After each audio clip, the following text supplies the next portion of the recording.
మరిన్ని వార్తలు చూస్తే తెలంగాణలో స్థిరపడ్డ రాయలసీమ ప్రజల సంక్షేమం కోసం రాయలసీమ జిల్లాల అభివృద్ధి కోసం ప్రభుత్వం పాటుపడాలని greater Rayalaseema association of Telangana వ్యవస్థాపకులు జస్టిస్ లక్ష్మణ్ రెడ్డి సూచించారు.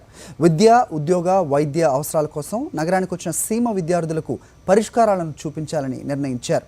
హరిహర కళాభవన్లో ఏర్పాటు చేసిన సమావేశంలో పలువురు రాయలసీమ జిల్లాల ప్రముఖులు పాల్గొన్నారు. ఈ సందర్భంగా అసోసియేషన్లో సభ్యత్వం తీసుకున్నారు. తెలంగాణలో ఉండే రాయలసీమ వాసులందరూ కూడా ఐక్యమయ్యి తెలంగాణ ప్రాంత ప్రజలతో మైత్రీభావంగా మెలిగి సఖ్యతతో ఉండి ఈ తెలంగాణ అభివృద్ధికి తోడ్పడుతూ అదే సమయంలో రాయలసీమ ప్రాంతము మిగతా 2 జిల్లాల 6 గ్రేటర్ రాయలసీమ ప్రాంతంలో ఉండే ప్రజల యొక్క కష్టాలను అవన్నీ కూడా నాయకుల దృష్టికి తీసుకొచ్చి వాటిని వీలైనంత వరకు సాల్వ్ చేయాలనేది ఒకటి.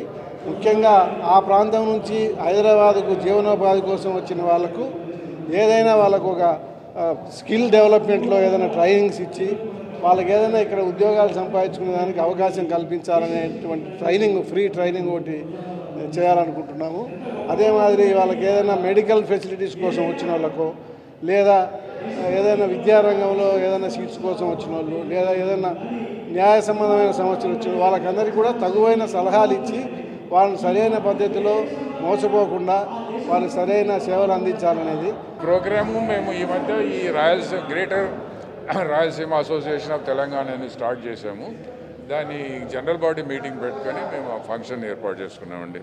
గ్రేటర్ రాయలసీమ ఆఫ్ తెలంగాణ అనేది మాకు కొన్ని అవసరమని చెప్పి మేము ఫామ్ చేసాము. ఈ మధ్య డిసెంబర్లో అనుకున్నాం, జనవరిలో ఆ మధ్య ఫామ్ చేసామంటే దీని ముఖ్యంగా ఉద్దేశం ఏంటంటే చిరకాలంగా ఈ 6 జిల్లాల నుంచి, రాయలసీమ జిల్లాల నుంచి వచ్చి ఇక్కడ సెటిల్ అయిన వాళ్ళు, పర్మనెంట్గా సెటిల్ అయిన వాళ్ళు, వాళ్ళకి బాగోగులు చూసుకుంటూ, వాళ్ళ సంక్షేమాలు చూసుకుంటూ, వాళ్ళకి ఏదైనా ఇబ్బంది వస్తే అందరూ ఒక సంఘీభావం తెలుపుతూ వాళ్ళకి అందరూ తలా ఒక చెయ్యి వేసి వాళ్ళకి సహాయం చేస్తే, ఒక ఆర్థిక సహాయం కానీ, వైద్య సహాయం కానీ, విద్య సహాయం కానీ, ఇంకేదైనా వాళ్ళ పర్సనల్ ప్రాబ్లమ్స్ ఉంటే అది ఏమన్నా సాల్వ్ చేయడానికి మా అందరి తరఫున అందరూ ఏకమై వాళ్ళకి సాల్వ్